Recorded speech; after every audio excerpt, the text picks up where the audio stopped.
when it's a small business owner who is trying to help their community and build more jobs and help the economy, I want to help you get there. And I want to help make sure that you're protected for the long haul, because we need good people doing good things.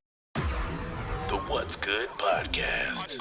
Are you ready? Your number one source to all the keys in the industry. With Brianna Javon. It's the What's Good Podcast. What's good?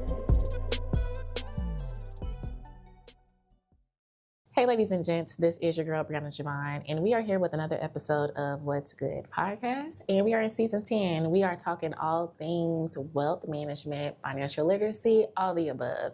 You guys voted, so we are bringing the experts here, and we have one with us. Her name is Asia Wright. How are you? I am doing well. I'm so excited to be here. Thank you. We are going to have a great conversation. So excited to have it. All right, so as you guys know, we do not have interviews. We have genuine conversations. So we're just going to get straight to it with our icebreaker. Lawyers are often misunderstood. What's one thing people think attorneys do that you wish wasn't true? That's a great question. I disagree with that a little bit. Okay. I think lawyers are perfectly understood. Okay. You will hear me say very often, lawyers are weird Mm-hmm. in the best ways possible, and sometimes not always the best ways. Yeah.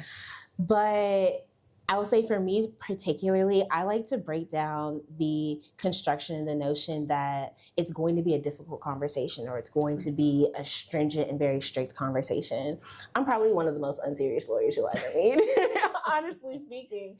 And I wish people would just reach out and realize that this is not going to be as intimidating as you think. And hopefully they'll see through this conversation that we can have some really good conversations and get to the nitty gritty while still talking about your business. For sure. Because that is like one thing that you mentioned that I heard you say is that we do see attorneys as serious. Yes. And not all of them are the same. No. I love that. Okay, well, I know we're going to have a good time. Okay. So we always start off the conversation with who is the guest. So for you, who is Asia? I am a Dallas native. I love my city so much. Come on, Dallas. On my free times, I am wandering. So Sunday, I just went to the Fort Worth Botanical Gardens, and it was Japanese Spring Festival. Oh my gosh, it was beautiful. That's the type of things that I like to do. But giving you a little bit of introduction to my background, this is actually my second career. So previously, I was an accountant. Yes, I am former Deloitte auditor, and I really learned how to see that businesses can have everything on the outside looking very well and presenting as if they have everything together, but underneath, it's a hot mess. Yep. It is a hot mess. And understanding how to get the information from the company, audit their work systems, their workflows, and their documentations to figure out what needs to be improved. And so that's what I bring to my clients now. And so transitioning into law, I didn't know what I didn't know, right? Because I don't have any lawyers in my family. And I knew what I saw on TV, which was litigating and family law, criminal law. None of those things is what I wanted to do. Come on, Law and Order. Right. But I had some professors that said, you'd be a great litigator. You argue so well. So I said, okay, let's try it. It was awful. That was not for me. The crux of it is they creative right. And I'm a math girl, auditing, accounting. And so I didn't realize that was not for me, and transitioned into contract law, which is what I practice now. But going through the gambit of accounting to litigation in business and employment to mergers and acquisitions and finance and real estate, I've developed this broad array of knowledge that I get to bring into all types of business conversations. That is really good. So would you say that you're just a natural learner? Because you mentioned a few categories, right? Because my background is in accounting as well, but I didn't want to do it no more. But the fact of business has always intrigued me. That's why I went back to get my MBA versus staying in accounting. Right. And so for you, what made you continuously learn these different array of things? I love learning things because I think it goes back to I like to be right. And I like to help people. Very on brand. Yes, but I like to help people. So when people are asking me a question, I want to have the answer. And exposure to so many different things just allowed me to take bits and pieces from different places. And I think I'm just naturally curious. So I've always studied Spanish. I'm also studying Portuguese. I just started learning how to play chess. Good for you. Yes. I think it's just, my mom is an artist. Makes sense. And I have a very creative personality, but I'm pretty shy when it comes to artistic mediums. But the way that I learn and can express myself through different languages and through business, that's how I express my creativity. Very good. Yes. So if you were to say dialing down on a specific niche, right? Because like you mentioned, it's pretty broad. What would you say is one thing that you would concentrate on if you had to sit and do one concentration? Technically, it's not going to answer your question, but technically, I'm ready. it's fractional general counsel. Okay. So I am the one-stop shop for small businesses that can't have an in-house lawyer, but they know that this is a legal question. They don't know who to talk to, what area, because there's so many different areas, and they can call me. And either that's something that I can help them with, or it's something that I can send them to someone else. And the reason why I like working with small businesses is because the risk factor is manageable for me to handle, and it's things that I know and I can help them with. So it's still, because I think of my practice, because I don't do litigation anymore. Anything with disputes, that is not fun. I like for people to be happy, to make partnerships, and to make money. That's what I want to help them do. But I think about my practice as ripples in a pond. Right. And so when you drop a pebble in the water, it expands, but it starts very small and it keeps going. Right. So my main practice is contract law. That's the pebble drop. And where that expands to is very small circles. So mergers and acquisitions, it's all contracts. Real estate is contracts. Intellectual property, when you are trying to protect your brand through client services and things like that, it's all contracts. And so it touches a lot of different areas, and it sounds like it's a lot, but really it's all on the same basis of contract law. That makes sense. Yeah. And so when we're talking about contracts, what are some things that you are seeing consistently when it comes to entrepreneurs? Because contracts now, we can create them through ChatGPT. Exactly. Square, they have their pre-templates. And so when it comes to you actually being a lawyer and guiding us through this to, of course, protect our businesses, what does that look like as far as mistakes and how you're approaching those things to make sure people are avoiding them? And you just hit on both of them. ChatGPT is one. Oh, if someone say, I just have a contract already, can you review it? They send it to me. I said, did you write this on ChatGPT? Yeah. How did you know? Because I can see it. I know. And the thing about AI is I use it. It's very helpful in my tool. And it's very helpful as a tool to progress a lot of the manual work. The thing is, with anything that you're getting an output from, is you have to know how to prompt it, and you have to be able to qualify the output. You don't understand what the inputs are because you're not a lawyer, and you don't know how to qualify the outputs because you don't know if this applies to your company, if this applies to Texas, if this federal law, if they just made up some nonsense, because you don't know what you're evaluating. So these contracts are very templated, and for some small businesses, when the risk is not that big, it's good enough until you can be able to hire a lawyer to do the work for you. But it'll have things that are not applicable to your business at all. For example, it might be there are services companies that'll have things that are relating to goods and products and manufacturing risks, and that's not necessary. I guess a better example is I had a client that wanted to subcontract space in a retail building, and they created an actual lease agreement. Well, under Texas statutes, leases have landlord-tenant laws. So if you create a lease, it is de facto under landlord-tenant laws. When that person didn't pay, she couldn't get them out because you have to go through the eviction process. Instead of just having a services contract that says you broke the contract, this is a breach, you have to go. No. So she got sued for eviction. Ooh. And I said, oh, I'm so sorry. I can't help you. Here's some contacts. But it's things like that because you don't know what you don't know. And then you're in a worse situation because you didn't want to protect yourself.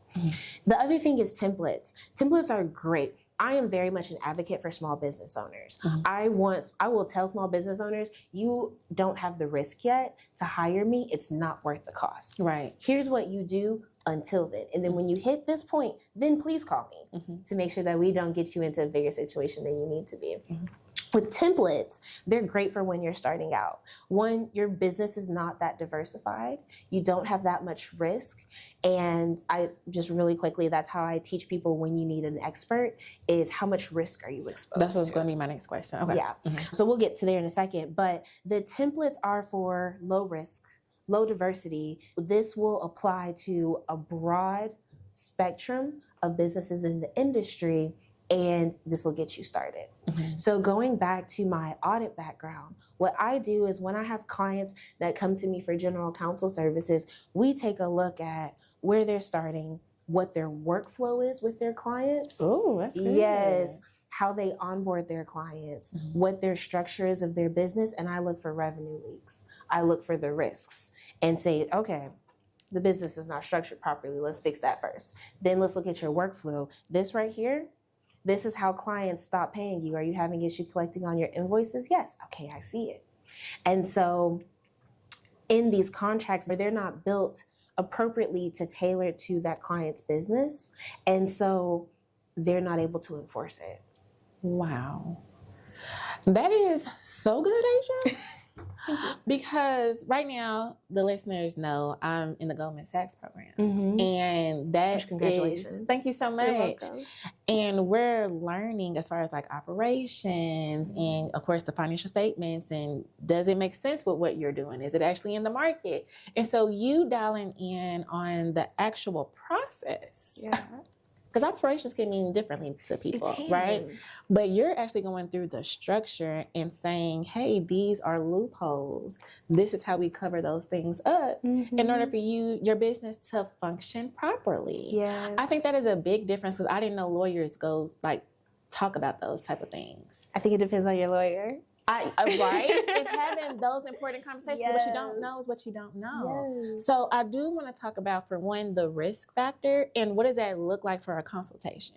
Understanding people's risk factor is not a blanket statement. It's not a blanket evaluation. People know their business and they understand. It's a gut feeling. There we go. That's the best way to describe it.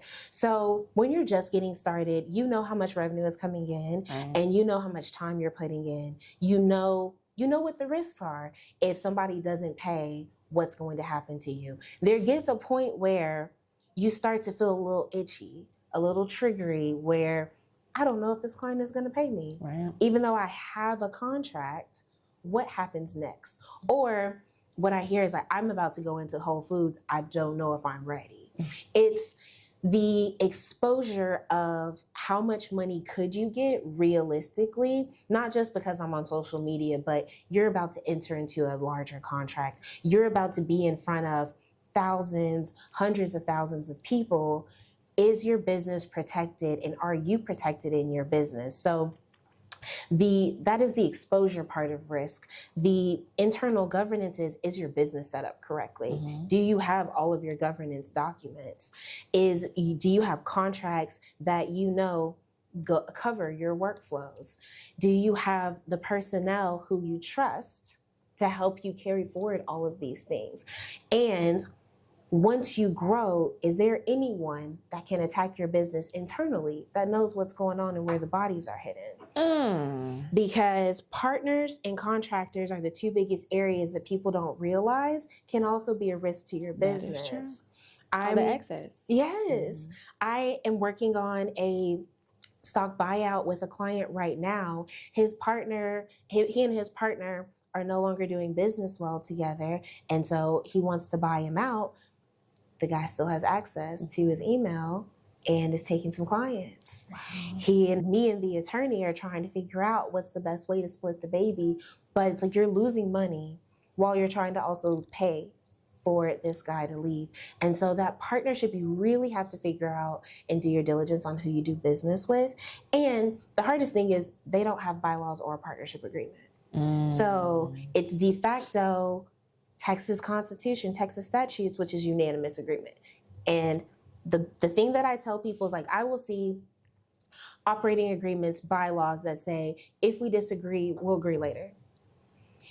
if you're already in a disagreement, you're not going to agree on anything because Right. human emotions. So agree now while everyone is happy. How are you going to resolve a bad situation? Is it arbitration? Are you going to get a third party mediator? What's going to be the way that you are going to say, like, we already agreed on this issue. We're not going back now just because somebody's unhappy. Right. And then the second thing is independent contractors.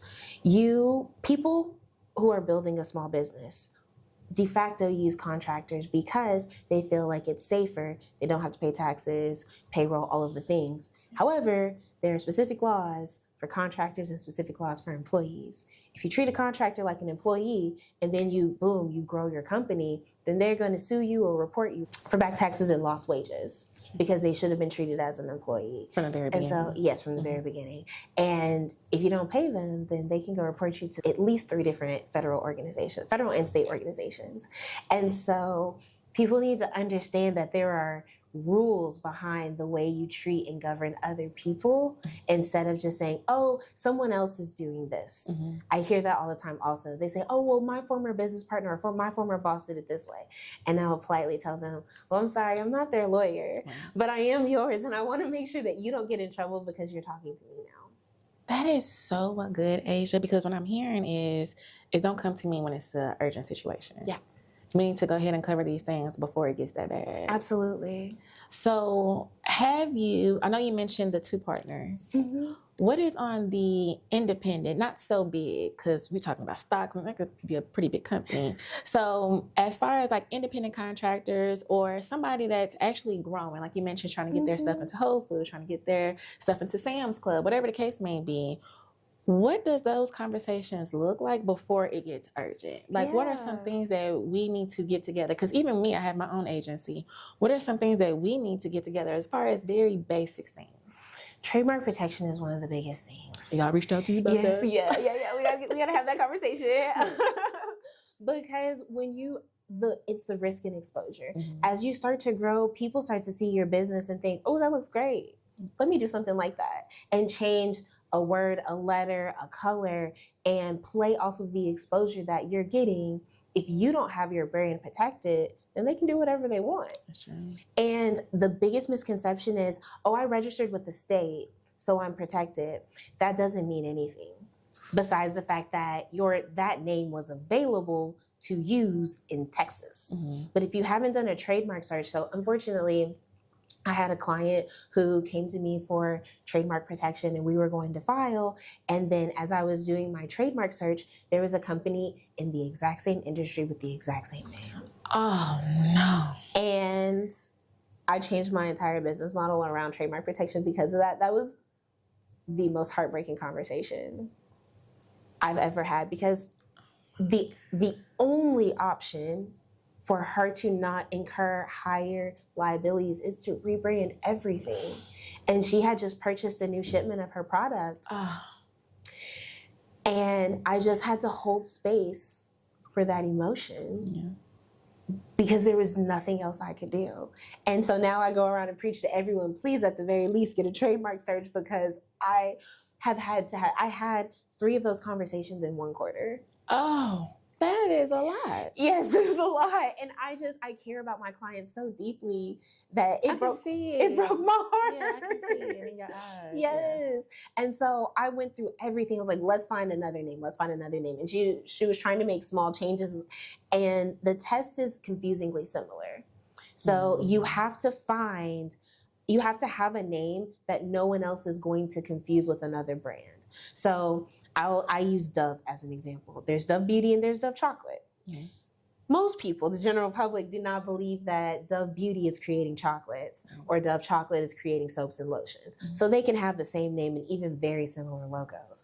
But if Dove Chocolate actually started creating lotions, then Dove Beauty is going to slap it with a major lawsuit. Real quick. Yeah, because if you go to a counter, a retail store shelf and see 2 different products and they look the same, you're going to assume that they're the same brand. That's true, especially if they're close to each other. Exactly. So that's where the trademark protection comes in, is you want to make sure, even if it's a service and you're out just doing online commerce or anything like that, you want to make sure that no one else can take your brand name because If she had filed first, then I said, okay, let's go get them. Okay. Right? That would be the I'm next ready. step. He's like, that is the only fight that I will help you do. Is like, I want you to protect your brand. Right. And then if we have to go to court, then I'll pass you on to someone else. But like to let people know they can't use that, I'm ready for that fight.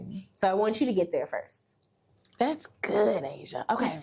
We're going to go ahead and move on to our next segment because I could talk about this all day. That is so good. Okay.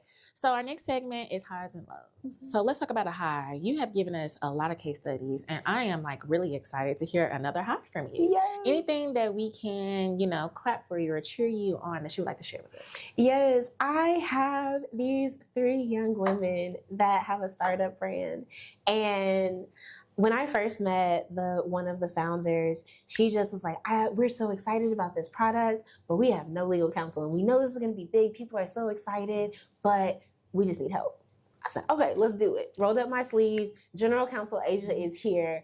Calls, texts. We are talking about everything from formatting their governance properly, reorganizing that, making sure that they understand what proper governance looks like for the long haul, to doing all of the contracts in between. And they have just secured a celebrity investor. Oh, They're about to start a series funding. So good. And they are just kicking butt. That is so good. And it's things like that that just makes me so excited to be in their corner. I just scream the loudest for my clients. So good. Where it's like because like I said, I worked for Deloitte and I also worked for a big law firm, and I've seen big companies doing big things, and that's great. Like, make your money great.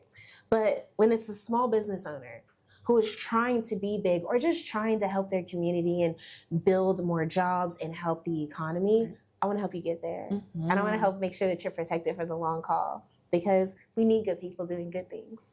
Oh my gosh. Okay, so I'm literally over here thinking about, I did a repost the other day, how they were saying that women of color are over mentored. Like, we don't have sponsors versus other people that don't look like us. Right. And I feel like what you just gave is not just a consultation or, I'm here rooting for you guys on the side whenever you need me. It was like you went through the whole journey with them and still is going with them. Yeah.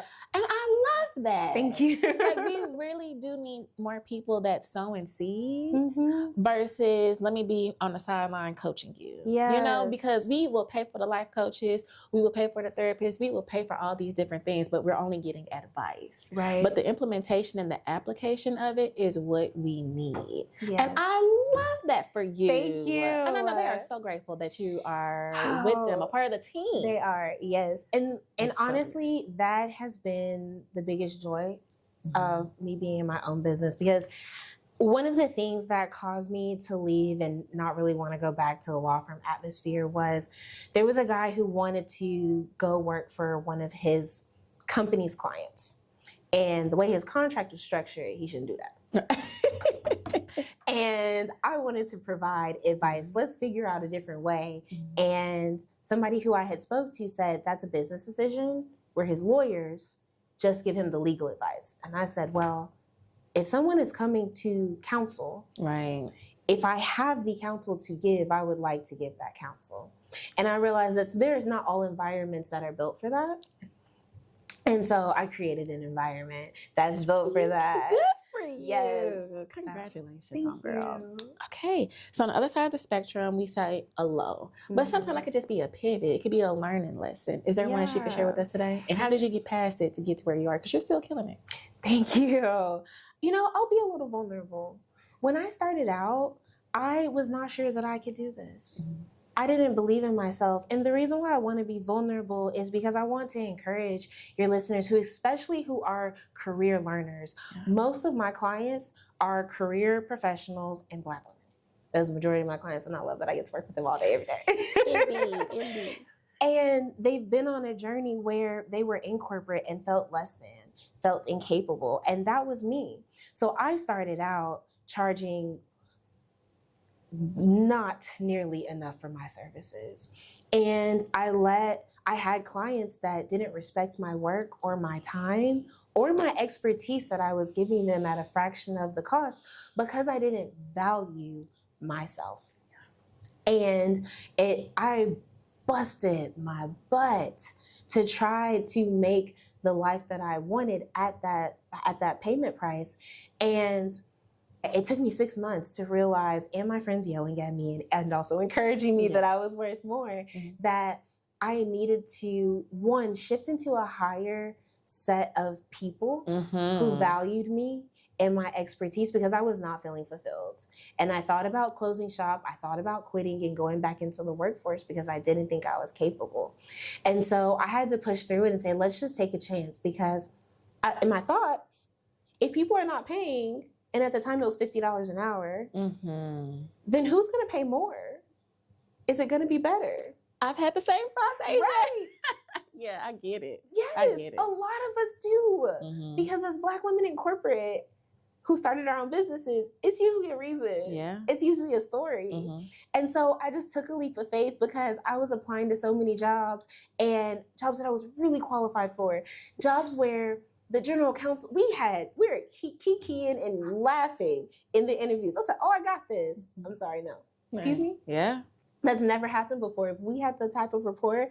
And so just praying about it, I was like, God wants me to be here for now. Whatever it is I need to learn. So I was like, okay, who do I need to be? And I had to believe in the person that I could become before I was that person, so that I could get to where I am now. And I still have more to grow. I still have more to believe in myself so that I can help more people.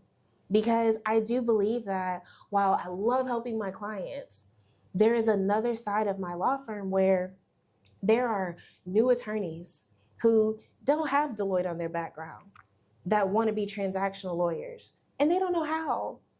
And I feel tasked with providing a space where I can give them the tools or give them the environment that they can be mentored properly and respectfully.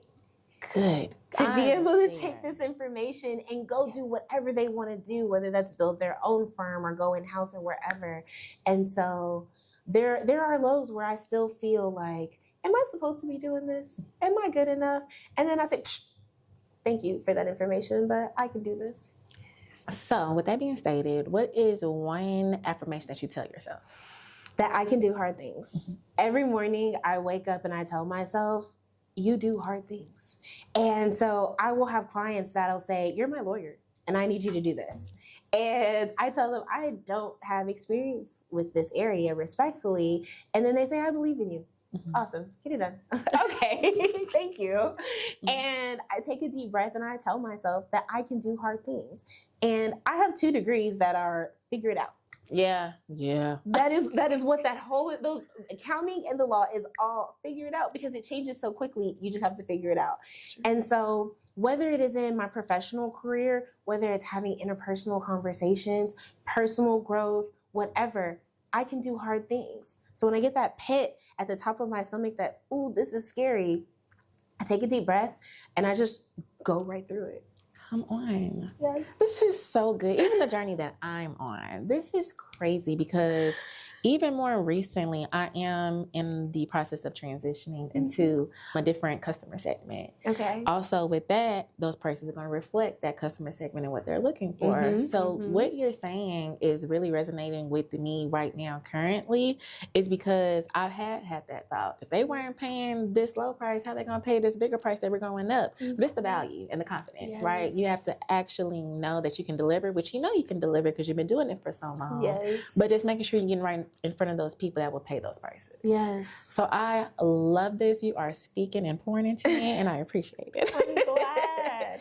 All right. Go ahead. There's one more tip I want to add, is that I spoke with a coach that said, if your goal is to make, let's throw out there, $1 million. Right. How can you get there if you're only pouring $100 into yourself and your business?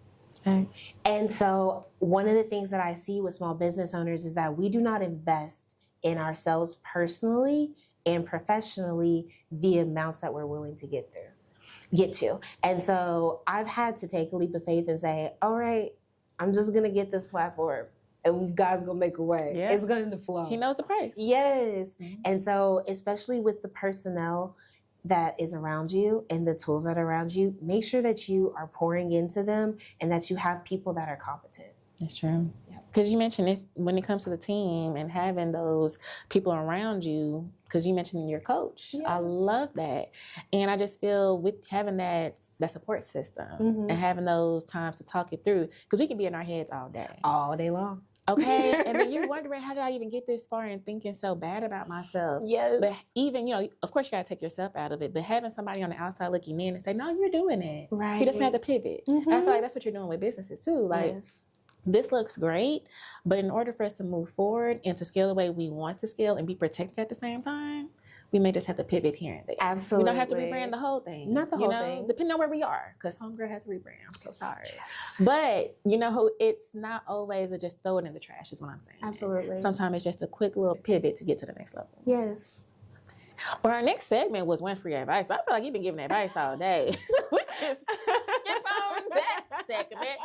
Okay, so the next segment after this is pretty much sharing with the people how they can get in contact with you. If it's your website, social media. I know you are active on LinkedIn, so whatever you feel comfortable, you can share. Yes, please go to my newly branded website. It is wrightchoicefirm.com, THEWRIGHTCHOICE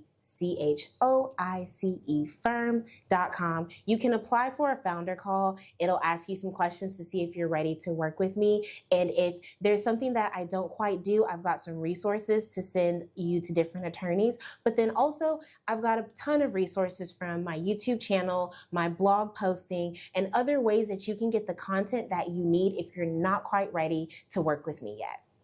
I love it. And shout out to T, because I saw she did your headshots. Yes, she did. Beautiful. Just, Beautiful. Quick shout out to T. She is great. And I'm about to drop a visuals video for myself. Yes, I just figured out what song I want to use. Come on. And just a reintroduction to who I am, what I do, and why I do it. Because I think there are too many people who are looking for a relatable lawyer, and it's real difficult to find. So I want to share my story so that they see me and say, you know what, I'll feel comfortable. And we can just have a conversation. I love that. Because sometimes it's okay to reintroduce yourself. It is. Where we were and where we are today can be two totally different people. So hello, here we are. And then also the last thing I want to say that you will find on my website is that I want to talk to you even if you're not ready. So I have 3 different ways that you can have in-person consultations as well. So one is at the deck. Every first Wednesday, I host in-person conversations. I have a scheduling link for there. And then also Spark Co-working Space in Arlington is every 3rd Wednesday. So we can sit down, take a look at some documents, figure out what you're doing, get you a plan on where you need to go. And then if you need to be virtual, because I understand some people still have the double job thing, every 5th Wednesday, in any month that has a 5th Wednesday, you can schedule a virtual consultation. I do want to, for clarity, for the deck, the one in Fort Worth or one off of Redbird in Dallas? The one at Redbird. Beautiful. Yes. Beautiful. Okay. All right. So this is it. We're going to do our motivational moment, which is either a Bible verse that I come across or a quote. But the one I'm looking at right now is a quote, and I think it fits. Yeah. Who is it by? I have no idea. But we're going to say the quote. I'm going to share my thoughts. You're going to share your thoughts, and then that'll be it. Okay, so protection isn't just a safety net. It's the foundation that lets you build fearlessly. Yes. I'm going to say it again. Protection isn't just a safety net. It's the foundation that lets you build fearlessly. So it's just a blessing that usually when I have these conversations and we do the motivational moment, it usually ties up everything. Because I literally just said this just in a different meaning a while ago. Yeah. When we talk about building things the right way, you may have to pivot here and there for the confidence boost. Yes. Because at the end of the day, God gives us the vision. And it's never a mistake on what he puts on our heart, right? Absolutely. But do we know how to do everything by ourselves? No. And that's the reason why I feel like we have to have these conversations. So what we don't know is what we don't know. But when we get these resources and they're telling us that we need to tap in so we can go ahead and make better of what we're doing, we need to start taking advantage of that so we can build the proper way. When we get sued and we're trying to figure out how did this even happen, if we had these conversations at the very beginning, then I'm building a business, I'm building an asset, then we could probably have the right move on what we need to do before it even gets to that urgency. Absolutely. Right? So when it comes to this particular quote in its own, I just feel like having that community to lean on. I've heard several times that you need to have your Avengers team. Yes. Have that team to really lean on and talk to. And, you know, we may not have the money, but there are resources that can support you. The deck has so many different resources to reach out to. We're here at Comerica Business HQ. They have tons of programs coming in and out. So you really just have to be diligent. And we've talked about this before, being diligent in your work and reaching out and getting the support. Because some people do it for free. Some people may have a price tag on there. But again, you have to budget that. Figure out what you can do, figure out what you can't do. Because we can't be the accounting. We can't be the lawyer. We can't be the HR. We can't do everything. And I feel like that's kind of what stops our growth. Because we're in our head thinking that we have to control everything when we don't. But in order for us to get to that next level to grow and scale, you may have to start leaning on some people, figuring out what those resources are, and tapping into your community. Yes, So what are your thoughts? That's so good. Everything you said was just amazing. Applying to that quote, the key word that you said to me is confidence. When founders don't have their proper building blocks, they're not confident. What I see is people wanting and excited to go out to do these deals, but then they don't feel comfortable negotiating because they don't want people to look behind their skirts, behind their wall, and see what's going on. So they're just going to take it as it is because they're excited about that paycheck. I see founders who question whether or not that they can push back on a client because of scope creep. The client is asking for too much, or the client isn't paying, and they say, oh, I'll pay later, and they don't want to make them mad because then they may not pay at all. But when you have that proper protection, that proper foundation, you have the confidence of Walmart that I'm running my business the way I know it, and you're going to pay me my money. I'm not going to do this because this is not in our contract. We did not discuss this beforehand. Oh, let's negotiate this. Actually, you know what? Better yet, let me call my lawyer. She can negotiate for me. The difference between DIY just starting up and I know that I'm protected because I've done everything properly is what the scale goes from very small inching along to let me do what I need to do. Let's get that exponential growth because that confidence is in you that you're not playing scared anymore. You know you're ready for the exposure. That's right. Yes. And then also just the building blocks that you said of having your experts. Founders, I think that because I said so many of my clients, they have been corporate professionals for so long. And then they went to do it on their own. They said, because I can do this better. And when you think I can do this better, it means that I can do all of it better, like you said. And we need to stop doing that because you cannot be your accountant, your lawyer, your bookkeeper, all of the things and grow your business. You're spreading yourself thin. And so having people that you trust, if you find one person that you trust, ask them for all of your referrals until you've got your team. Because I know when I send people, I've got a list of people that I say, oh, here you go. Your CPA, your bookkeeper, let's have those different separation of accounts and everything. Let's have all of your people. And then I make that introduction. They're not going to disappoint you because they don't want to disappoint me and stop getting that business. So that's how you find your experts and you find your team that when you have something that's going on. I have one client that she said, I don't want to figure out who I need to send this problem to. I said, good, put all of your experts on an email. She said, you'll do that? Absolutely. I will talk to your CPA. I will talk to your banker, your whoever, and say, this is what I can do.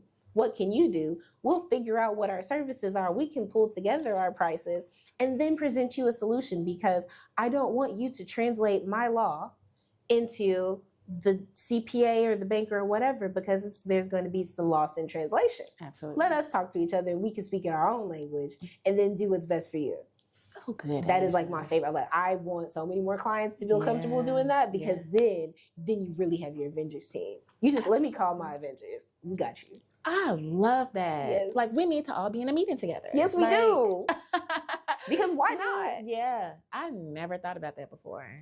I mean, I guess in a sense, if we're thinking corporate, that's where the CMO, the CFO, that's where the COO. So why aren't we thinking why like that? are we not? Girl, you just gave me a light bulb. Why are we not? I have been trying. Maybe I need to preach that more too. You do. Because this is a whole different segment. Because if you're leaving corporate and you're trying to build your own corporation, why aren't we having these chief of staff? Like, why aren't we having these moments, the boards, why aren't we having all these things together if you just came from that land and you're trying to build something similar to it? Exactly. So good. Okay, Asia, this is a wrap. Is there anything you feel like I left out? Because this was so good. I feel like we could do a part 2, 3, 4, 5. I mean, it was a lot. But is there anything you feel like I left out today? No, we did a great job. You did a great job. Thank you so much for having me on the show. This has been so much fun and so amazing. And I'm so glad that I got to share with your listeners all of my knowledge. Yes, it was amazing. Well, I want to say thank you. You're welcome. I knew I wanted to get a lawyer on here. We made it happen. So this is all I wanted. And I'm so glad that we did it. But if you're listening to this morning, noon, evening, or night, thank you for listening to another episode of What's Good Podcast. And we'll see you guys on the next episode. Bye. Thanks for joining us for another episode of What's Good Podcast with your girl, Brianna Javon. If you found today's discussion inspiring, don't forget to hit the subscribe button on your preferred podcast platform. Explore additional resources on our website at whatsgood-productions.com and find our social media links listed in the show notes. Stay tuned for more captivating stories ahead. Until next time, stay blessed and keep uplifting your community.